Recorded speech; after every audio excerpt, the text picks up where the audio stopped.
Hi friends, welcome to my channel Priya Vlogs. இன்னைக்கு ஒரு sambar recipe தான் பார்க்க போகிறோம். ஆனியன் முள்ளங்கி சாம்பார். ஃபஸ்ட்டு கொஞ்சமாக ஆயில் விட்டுட்டு கடுகு, உளுத்தம்பருப்பு, வெந்தயம், ஒரு காஞ்ச மிளகா ஆட் பண்ணிவிட்டு தாளி போட்டுடணும்.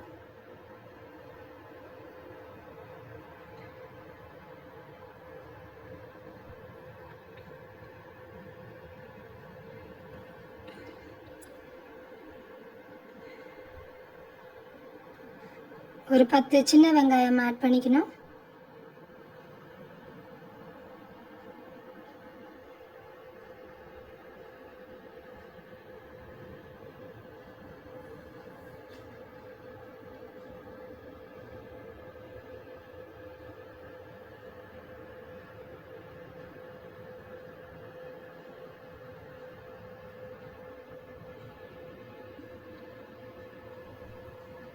சின்ன வெங்காயம் நல்லா குக் ஆனதுக்கப்புறம் தக்காளி, உப்பு, தேவையான அளவு உப்பு,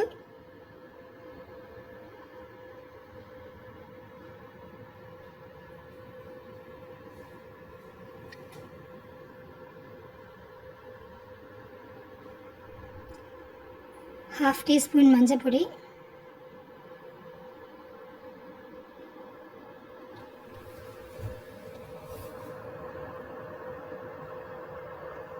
நல்லா பச்சை வாசனை போக நல்லா குக் ஆகணும்.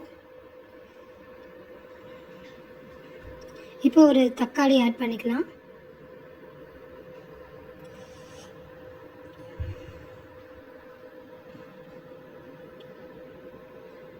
தக்காளி கொஞ்சம் நல்லா மேஷ் ஆகணும்.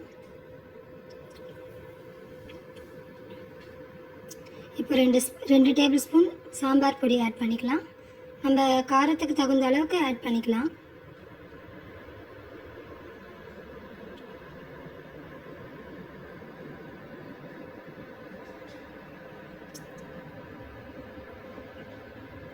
தக்காளி கொஞ்சம் மேஷ் ஆகணும்.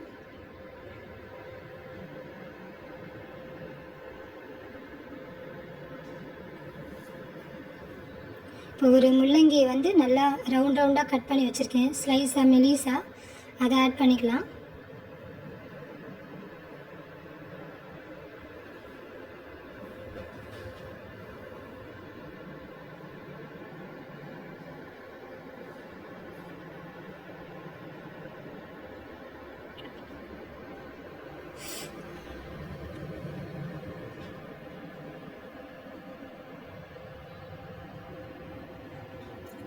பச்சை வாசனை போக நல்லா அதை ஃப்ரை ஆகணும் முள்ளங்கி, அப்போ தான் சாம்பார் நல்லா டேஸ்ட்டாக இருக்கும்.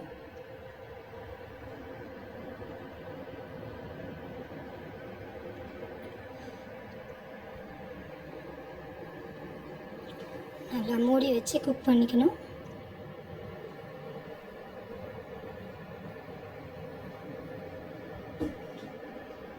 முள்ளங்கி ரொம்ப ஹெல்த் பெனிஃபிட் ஜாஸ்தி. முள்ளங்கியில் வந்து வாட்டர் கண்டென்ட்டு ஜாஸ்தியாக இருக்கும். ஸோ இந்த கிளைமேட்டில் யூரினரி இன்ஃபெக்ஷன்ஸ் எல்லாம் வராது. நிறைய முள்ளங்கி இன்டேக் எடுத்துட்டா ரொம்ப நல்லது. அது ஹார்ட் ப்ராப்ளத்துக்கு கூட நல்லதுன்னு சொல்கிறாங்க.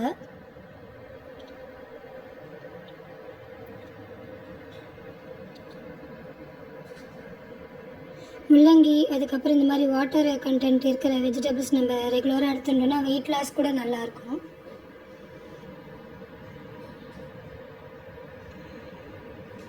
நான் எப்பவுமே சாம்பார் பொடி வந்து ஆயிலில் ஃப்ரை பண்ணுறச்சவே ஆட் பண்ணிவிடுவேன். அது இன்னும் கொஞ்சம் ஃப்ளேவர் கொஞ்சம் நல்லா கொடுக்கும்.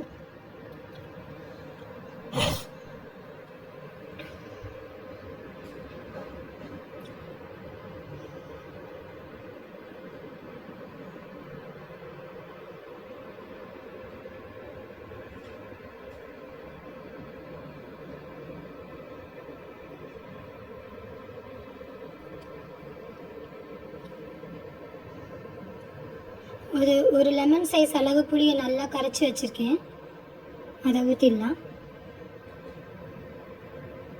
ஆல்ரெடி நம்ம சாம்பார் பொடி, உப்பு, மஞ்சள் பொடி எல்லாம் போட்டாச்சு.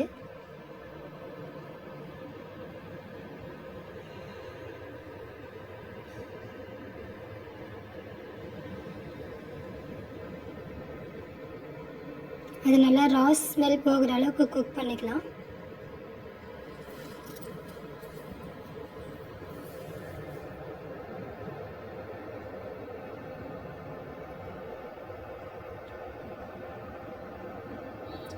ஆல்ரெடி நான் ஒரு கப் துவரம்பருப்பு நல்லா குக்கரில் ஒரு 4-5 விசில் வச்சு பாயில் பண்ணி வச்சுருக்கேன். ஸோ நல்லா புளி தண்ணி பச்சை வாசனை போனதுக்கப்புறம் பருப்பு ஆட் பண்ணிக்கலாம்.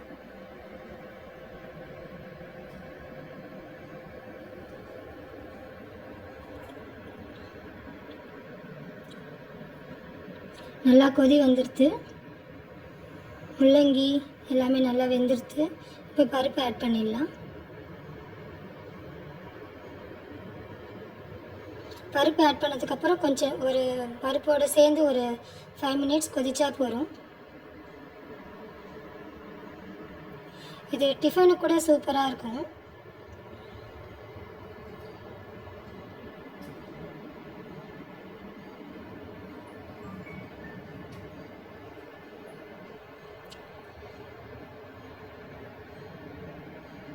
கொஞ்சம் உப்பு கம்மியாக இருந்ததுனால நான் கொஞ்சம் உப்பு ஆட் பண்ணிக்கிறேன்.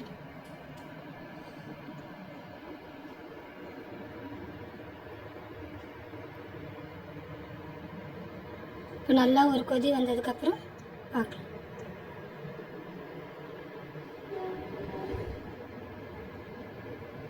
சாம்பார் வந்து ரொம்ப திக்காகவும் இருக்கக்கூடாது, ரொம்ப தண்ணியாகவும் இருக்கக்கூடாது.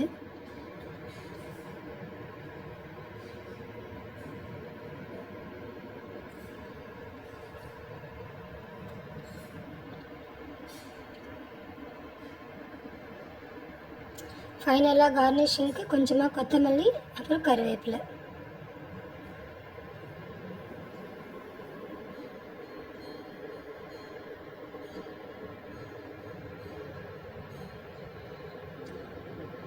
ஜென்ரலாகவே சாம்பாரில் வந்து முள்ளங்கி சாம்பார், முருங்கைக்காய் சாம்பார் இதெல்லாம் டேஸ்ட்டே ரொம்ப சூப்பராக இருக்கும். முள்ளங்கி சாம்பாருக்கு வந்து பெருங்காயம் ஆட் பண்ணால் நல்லா இருக்காது, அதனால தான் நான் ஆட் பண்ணல. ஏன்னா ஆனியனுக்கும் வேறு ஸ்மெல் இருக்கும், முள்ளங்கிக்கும் வேறு ஸ்மெல் இருக்கும். ஸோ பெருங்காயம் ஆட் பண்ணால் நல்லா இருக்காது. இப்போ ஃபைனலாக ஒரு ஸ்பூன் கீ ஆட் பண்ணியிருக்கேன், அது ஒரு தனி ஃப்ளேவர் கொடுக்கும்.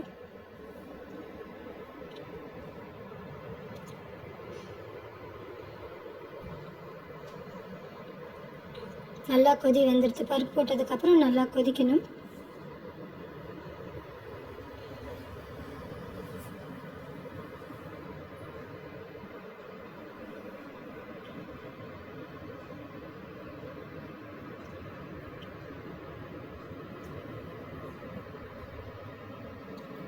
ஸோ நம்ம முள்ளங்கி sambar ready. Thank you friends, thank you for வாட்சிங். Please subscribe to my channel.